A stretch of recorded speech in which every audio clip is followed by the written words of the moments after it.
Hi, isa akong introvert. Sa mundong parang pabor sa mga extrovert, kung saan ang pagiging maingay ay kadikit na ng pagiging confident at masayahin, kung saan lahat may opinyon ngunit walang nakikinig, ang mga malumanay magsalita ay madalas nawawala sa eksena. Hindi ako nag-iisa. Madami kaming mas pinapahalagahan ang sariling pahinga at katahimikan. Kaming naglalaan ng oras para sa sarili na minsan nami-misinterpret ng karamihan bilang malulungkot na tao dahil sa aming mga kilos at preference. Sa mga lugar na ating ginagalawan, sa school, sa opisina, o kahit sa loob ng ating mga tahanan, madalas tayo mapagkamalang antisocial, ayaw sa iba, o hindi masaya kasama. KJ kumbaga. Pero hindi yun totoo. Ang mga introvert, tulad ng iba, ay pwede rin maging masaya sa pakikisalamuha sa iba.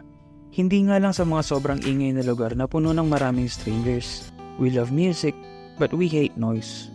We also like hanging around with people that we know.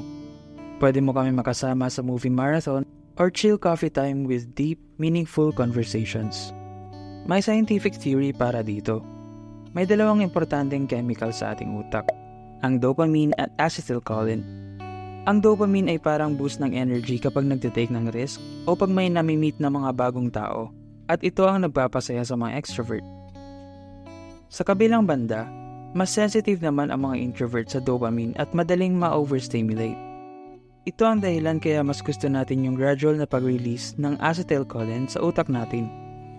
Ito ay nangyayari kapag nagko-concentrate tayo, nagbabasa, o iniintindi ang isang bagay. Ito ang nagpaparelax at nagbibigay contentment sa ating mga introvert, pero hindi ito masyadong na-appreciate ng mga extrovert. Ngayon na mas naiintindihan ko ang sarili ko, mas na-appreciate ko yung mga benefits na dala ng pagiging introvert.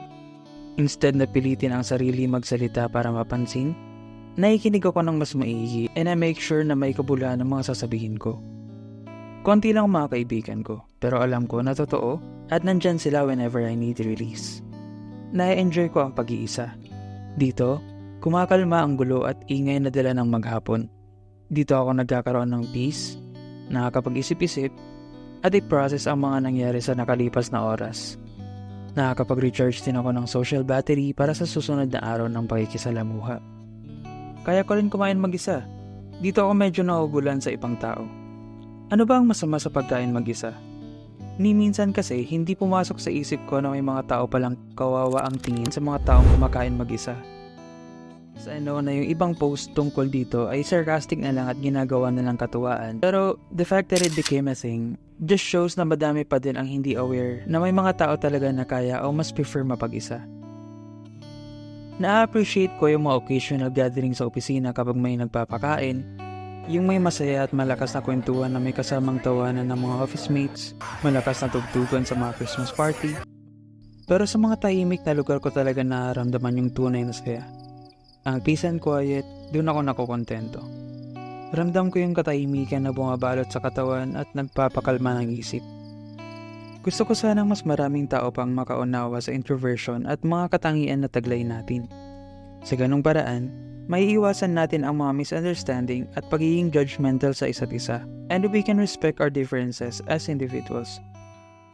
Salamat sa panonood. Huwag kalimutan mag-subscribe at i-click ang bell button para sa notification ng mga bagong videos.